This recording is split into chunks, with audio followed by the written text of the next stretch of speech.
Ashamaa harka fuunee hordoftoota chaanaalii kootii kan biyya keessaa kan biyya alaa bakka jirtanitti nageenyi waaqayyoo isinii haa baay'atu. Akkam jirtu ani obboleettiin keessan nagaa guutuun qaba sinis akka nagaa naa taatan abdii guutuun qaba jecha har'a viidiyoo ajaa'ibaa takka walitti deebinee jirra.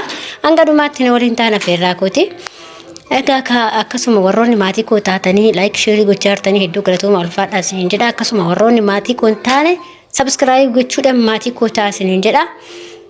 Yeka har'a akkuma suuraa irratti argitan kana waan ajaa'ibaati waan ajaa'ibaa fi akkasumas waan dinqisiifadhe tokkoni isinitti himaa jechuudha. Innis maalidha? Dubartiin akkuma suuraa irratti agartan daa'imaa fi dubartii tana agarraa jirtanii. Dubartiin tuni dhalattuu Naajeeriyaati. Akkuma beekamu miidiyaa irratti dubartiin tuni daa'ima sagal deechi jedhamee miidiyaa garaagaraatiin haasa'amaa jira. Akkasumas immoo dubartiin tun waggaa dheeraadhaaf daa'ima hin arganne turtii waggaa 25 booda daa'ima argatte kan jedhamu miidiyaan garaagaraa gabaasaa jira. Dhugaa dubbachuudhaaf hojiin waaqayyoo guddaadha. Hojii waaqayyoo kana baay'ee guddaadha dhugaa waaqayyoo. Maaliif ani takka dhaga'ee hin beeku dubartii hanga 5 hanga 6 dhaga'ee jira. Sanii gadi dhaga'ee jira malee sanii ol dhaga'ee hin beeku. 7-8 illee dhaga'ee hin beeku. Hanga 9 kana dhaga'ee hin beeku. Amma dhaga'ee jechuudha. Dhugaa dubbachuuf kuni hojii waaqayyooti. Hunduma caalaa hojii waaqayyooti. Waaqayyooti ishiidhaaf kenne.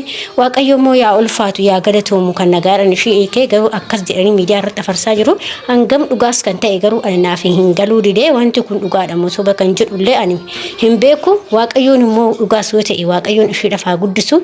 Dhugaa dubartii jabduudha. Dhugaa waaqayyoon ishee jaalata. Maaliif nagaadhaan ishii eekee daa'imman kana hunda jechuudha.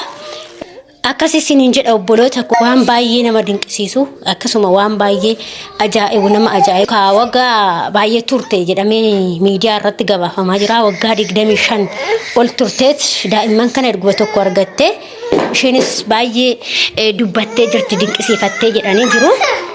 Maaliif garuu akka waan qoosaatti dubbatte isheen akka waan wanaatti dubbatte malee dubbattee jirti jedhanii jirani. Miidiyaan garaagaraa hundumtuuyyuu afarsaa jira jechuudha. Walumaa galatti waaqayyo haa galatoomu haa ulfaatu. Kanama hundaayyuu jechuudha. Hojii waaqayyooti. Wanti hunduyyuu hojii waaqayyooti beektanii kennaa waaqayyooti. Waaqayyo immoo haa galatoomu yaa ulfaatu.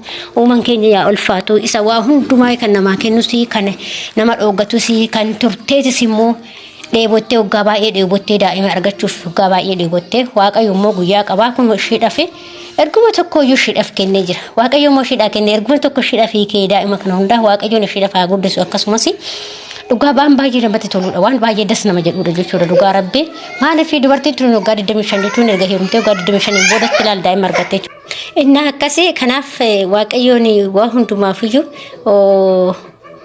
of harkaa qabaa. Waa hundumaa isa of harkaa qabaa.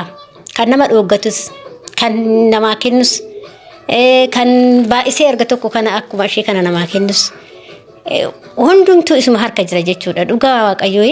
Kanaaf waaqayyoon ishiidhaaf haa guddisu isiniin jedha.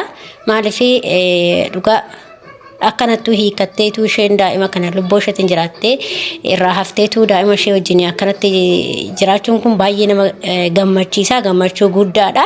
Waaqayyoon daa'ima kanas hunduma ishiiyyuu waaqayyo ishiidhaaf haa guddisu. Kan biyya bulchuu isaan haa taasisu hunduma isaaniittiyyu dhugaa waan baay'ee das nama jedhu namatti tola jechuudha. Dhugaa dubartii jabduudha. Dubartii baay'ee akka amma addunyaa irratti beekamti. Maaliif ani takka dhaga'een beeku kan sagalii kana. Ammaan dhaga'e waan ta'eef na baay'ee jabduudha. Waaqayyoon ishee jabeessu ammallee akkanumatti dhugaa hojiin waaqayyoo kun guddaadha dhugaa waaqayyoo jechuudha. Rabbi isheedhaaf haa guddisu. Waaqayyoon isheedhaaf haa guddisu jechuudha. Mee dhugaa rabbii dhuguma jettanii warri mee dhugaadha jettanii wanti kun dhugaadha dhuguma akkasuma jettamee koomentaatoota amanuu dadhabe dhugaa rabbii jechuudha. Amanuu dadhabe garuu ta'uu danda'a. Maaliif hojii waaqayyooti waan ta'eef ta'uu danda'a. Garuu hangam dhugaadha kan jedhu xiqqoo ishee gaafiin ta'e malee ta'uu danda'a jechuudha. Baay'ee nama dinqisiisa. Baay'ee nama ajaa'iba jechuudha dhugaa hojii waaqayyooti. Hundumaayyuu waaqayyoof galannaa ta'uu isiniin jedha. Maaliif namni yeroo hunda waaqayyo yoo galateeffate gaariidha har'a kun hojii waaqayyooti kana ishee kana hunda garaatti uume hunduma saayyuu nagaadhaan ishee kee waaqayyo galanni haa ta'u dhugaa baay'ee na ajaa'ibe jechuudhaan baay'ee tokko na ajaa'ibsiifadhe dhugaa dubartii akkanatti daa'ima sagaldeechi jechuun gisee tokkicha dhugaa rabbi hin ulfaata namni tokko da'uun baay'ee ulfaataa miti akkasumatti fakkaate har'a isheen immoo dubartii kana daa'ima sagal dahuu jechuun maal bakka dhugaa dubartii jabduudha waaqayyoon ammallee ishee haa jabeessu dhugaa waaqayyoon ishee haa jabeessu dhugaa waaqayyoo dubartii baay'ee jabduu baay'ee beekamtuudha ani akka kootti bakka baay'ee dinqisiifadhe dhugaa dubartii kana jechuudha waaqayyoon umrii ishee haa dheeressu waaqayyoon immoo daa'ima ishee hunduma ishee shidhafaa guddisu waan baay'ee nama gammachiisu waan baay'ee nama dinqu jechuudha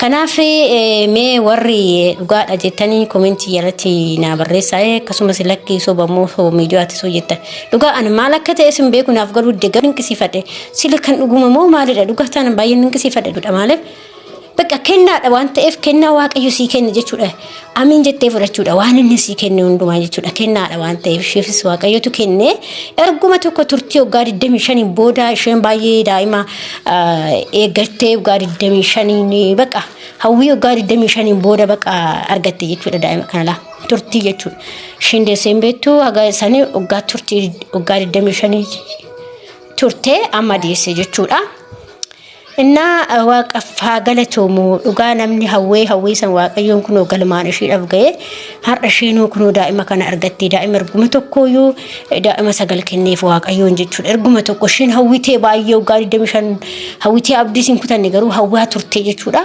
hawwaa turtee garuu argattee jirti gisee tokkicha waaqayyoon ishee badhaasee jira waaqayyoon akkanumatti isheedhaaf guddisu asiniin jechuu jaaladha obboloota kooyi akkasuma mee warroon dhugaadha jettanis mee wanti sin dinqees keessatti immoo mee wanti sinitti dhagaame yoo jiraate wanti akkasuma sin gammachiise yoo jiraate koomentiitti barreessuu hin dagatinaa ana baay'ee na gammachiise baay'ee isheedhaaf gammadee jira maalifee dubartiis baay'ee dinqisiifadhe waaqayyo haa galatoom kana ishees nagaan hiikee daa'imas nagaadhaan hundi isaaniitti kunoo hin jiru waaqayyo haa ulfaatu nagaa ta'aa fayyaa ta'aa horaa bulaa dhiibanaa isiniin jedha hanga viidiyoo biraa walitti deemnutti turtii gaarii